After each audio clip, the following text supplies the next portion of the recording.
Good morning. Today we are just looking at graphing using intercepts. So we're going to look at our x-intercept and our y-intercept. So it says key concept here, relating intercepts, points, and graphs. So an intercept, the x-intercept of a graph is A. So look over here. They have this point right here. They just called it A because they didn't have a number for it. It's just some random number there. That's where it's crossing the x-axis. The y-intercept is where our point or our line would cross the y-axis. Makes sense, right? But when we're crossing the y-axis, if we were to label that point would not have gone anywhere on our x-axis. It didn't go left or right, it just went up to that point. So x is 0 at that point. At this point on our x-axis, we counted, let's say it's 4 to the right, 1, 2, 3, 4, and we didn't go up and down, so y would be 0. So you see, we're just labeling that point. This one might be 1, 2, 3, 4, 5. And it would be, we didn't go left and right, so it's 0, and then we went up 5. So our x is 0, y would be 5. This one, x is 4, y is 0. And if that's confusing, we'll do a couple more right here. But first, talking more about this word intercept. In football, if you have an interception, that means you're crossing someone else's path. You're taking the football from them and going the other way. So here, our x and y axis, our intercepts are where we're going to cross the x-axis and we're crossing the y-axis.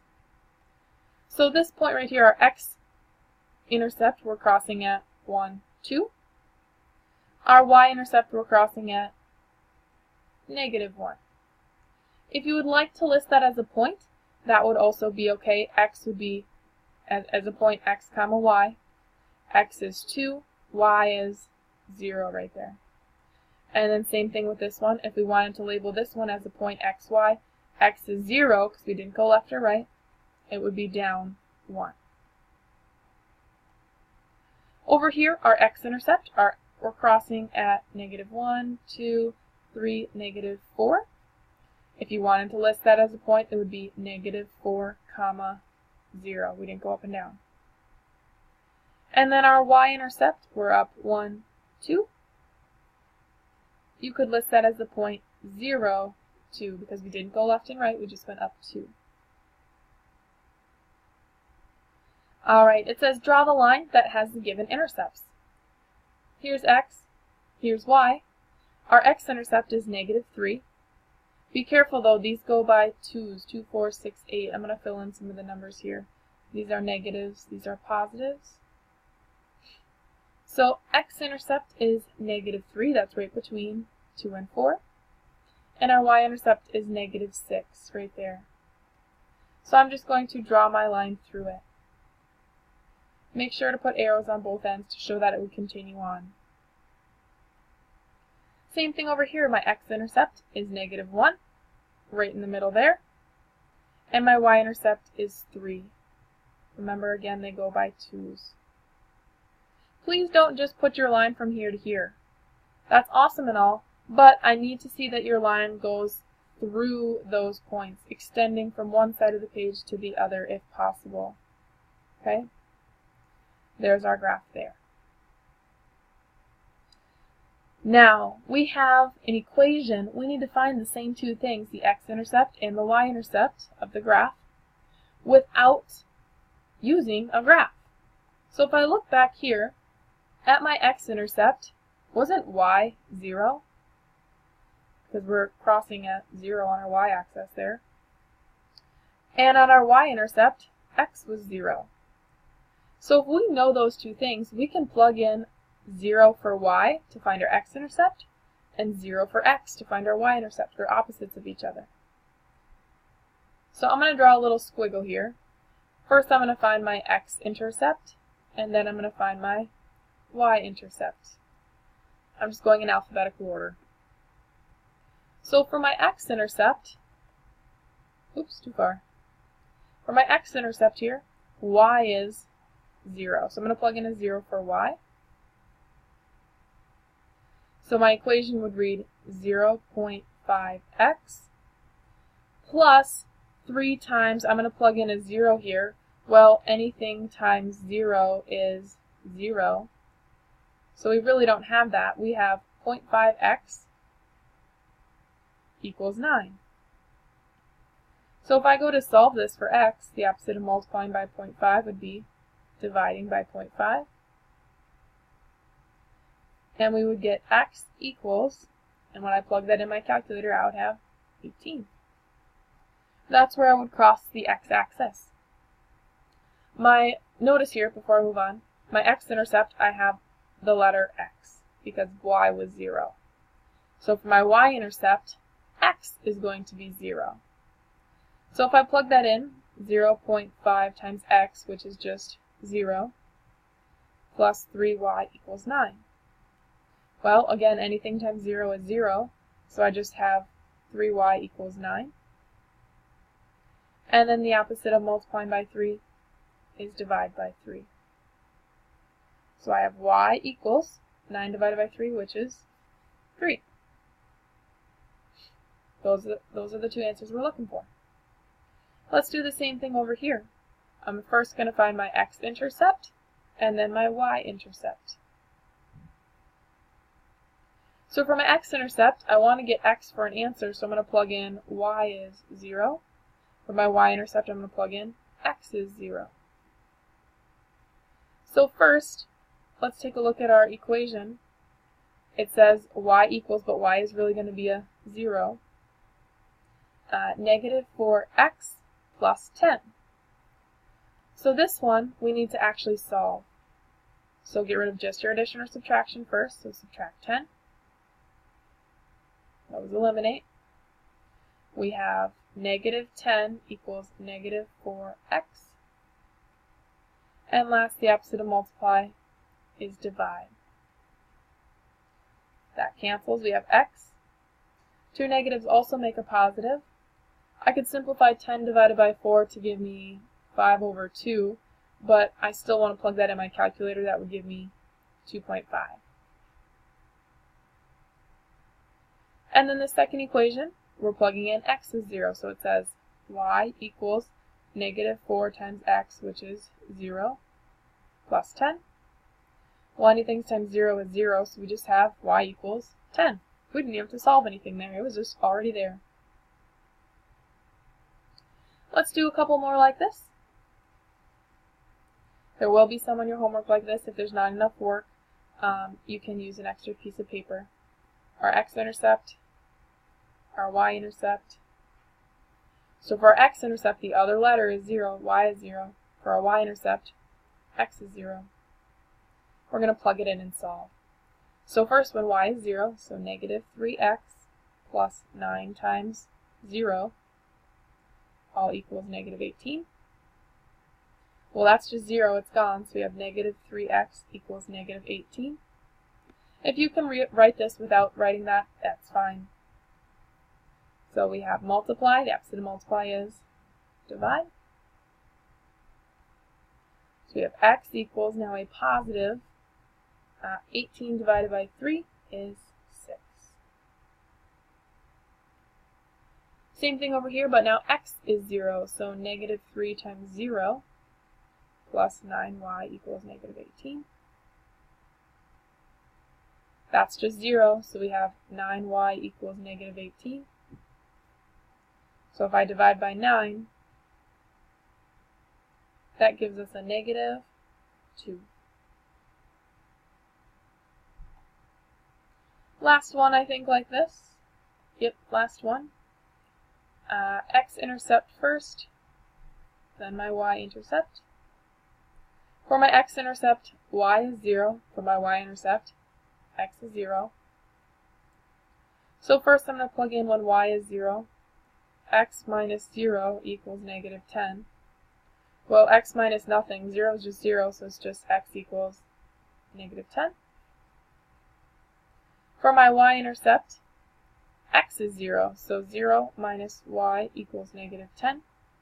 Well, 0 is just 0, but that y is still negative, so we have negative 1y equals negative 10. So that's really a 1. This one, that was a negative 0, that doesn't matter. So if we divide by negative 1, y equals a positive 10.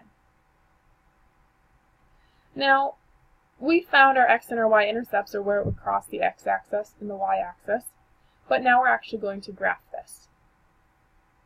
So first, just like before, find the intercepts. You don't need to solve for y, we will get to that later. We're just finding our x-intercept and our y. So first, my x-intercept, y is going to be 0, and my y-intercept, x is 0. Doesn't change.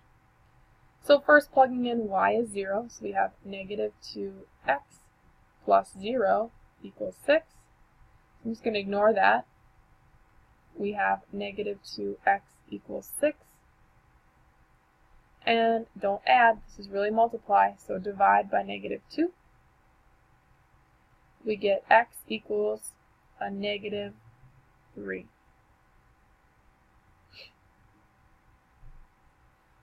On the other side, we're plugging in x is 0. Negative 2 times 0 plus y equals 6. Well, that's just 0, so we have y equals 6. So now it says plot the points. Be careful, these go by 2's. 2, 4, 6, 8. Plot the points. So x is negative 3, right in the middle there, and y is a positive 6. So draw a line through there, going through both of those points. Mine wasn't the best line ever. There we go, fixed it a little bit. I get to cheat and use my line maker. You guys have to actually draw a line. And then it says label the points. This point here, in our ordered pair x, y, x would be 0. We didn't go left and right. And y is 6. So it makes sense that our y-axis, x is 0. And over here, that point, x first is negative 3. And then y, we didn't go up and down, it's just 0. So our x-intercept, y is 0, which is exactly how we found our x and y-axis. Alright, another one. Find our intercepts. First, I'm going to do our x-intercept, where y is 0. Then our y-intercept, where x is 0. But I made one mistake in this problem, and that was to make this a negative. I messed up, so that should be a negative 0.5x. So when I plug in y is 0, it's 0 equals negative 0.5x plus 3. So 0 is just 0 there. We need to plug in, solve for x actually, so subtract 3. 0 minus 3 is negative 3.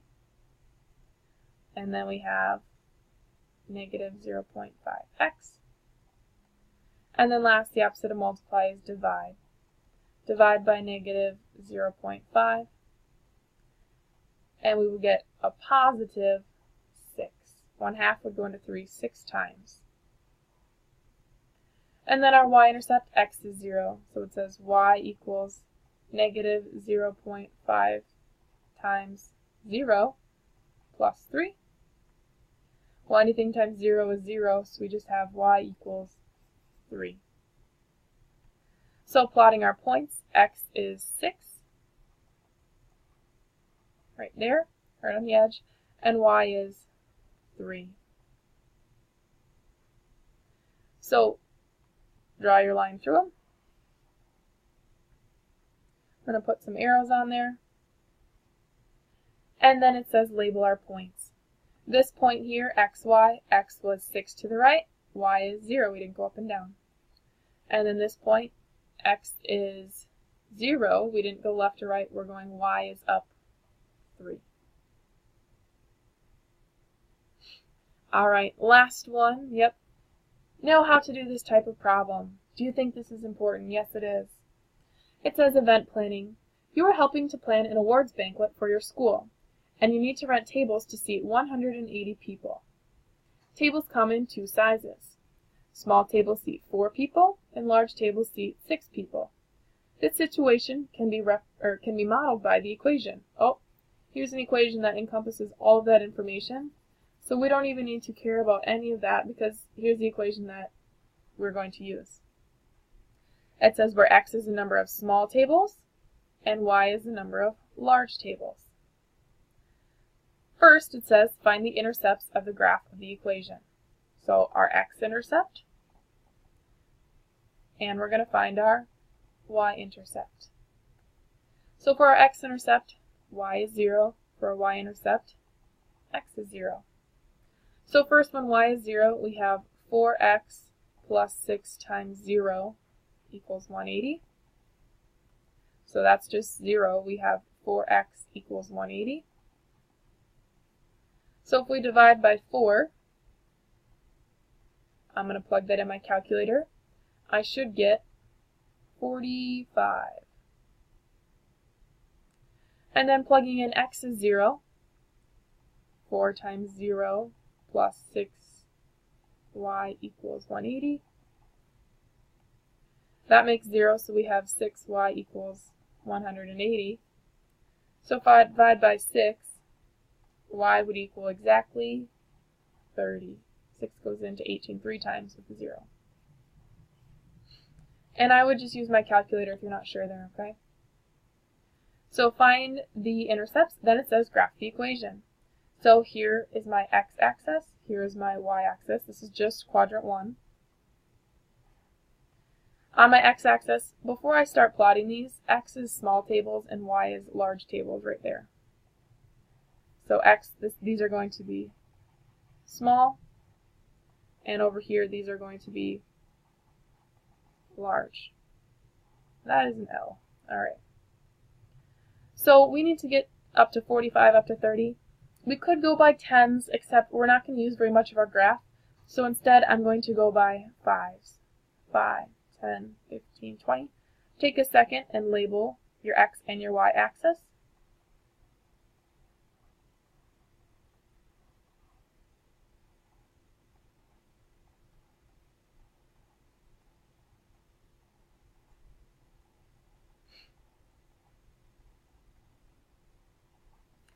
And then I'm going to plot my 2 points. X is 45 and y is 30. Now this type of equation is where it's going to become very important that you draw a nice straight line. So use the edge of your folder, a book, something to draw a nice straight line there. Alright, so now it says, we graphed our equation. Oops, I need my pen back here. Find the intercepts, graph the equation, we did that. Give 4 possibilities for the number of each size table you could rent. We accidentally skipped this. What do the intercepts mean? Right here, this is 45 small tables. So I know this intercept right here means 45 small tables would fit all of the people. But that would be 0 large tables. Over here, this point would be 30 large tables, but no small tables, 0 small tables. Now it says give 4 possibilities for the number of each size table you could rent. Well, isn't this a possibility? Couldn't we get all large tables? Or couldn't we get all small tables? So right there, that's 2 possibilities. We need to look along our line to figure out where do we cross at nice points. What I mean by that is, like this point, for example, I can follow this to a nice number. So at this point, I could have a combination of small and large tables. I could have 15 small, and I could have, on the left, 20 large. That combination would give me exactly 180 people like they wanted. And as I look along, what about right here? That would be another good point. Right here, that would be 30 small tables and 10 large tables. Alright, please make sure you're labeling everything, writing it all out, being detailed so that you can have the best graph and get a good answer. Alright, your homework is a worksheet, so make sure you grab that and get started.